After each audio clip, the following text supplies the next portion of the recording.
So my family had the opportunity to move around a lot when I was growing up.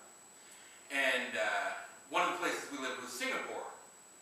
And while we lived in Singapore, my parents decided it would be valuable for us to travel back to the ancestral homeland of Ireland, and tickets were cheaper than it would have been if we'd gone from where we lived in the States, which was Anchorage, Alaska. So we took a trip, and it happened to be at a time that one of my sisters was going to be starting in Lancaster University. So the first part of the trip, before Ireland, we flew into London and drove my sister Katie to school in Lancaster. And my sister had studied some classics in college, and so she really wanted to see any Roman ruins. And she had talked about if we go up to Scotland, she wanted to see Hadrian's Wall.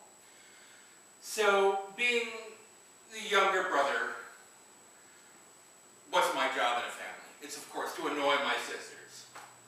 So, much to her frustration, every little footbridge I saw, every construction that was two rocks on top of each other, I'd point to it and proclaim it was Hadrian's footbridge, or Hadrian's chicken house, or, you know, Hadrian's outhouse. And she got so angry at that. But that was just a start, because what really started to get on her nerves as you drove is,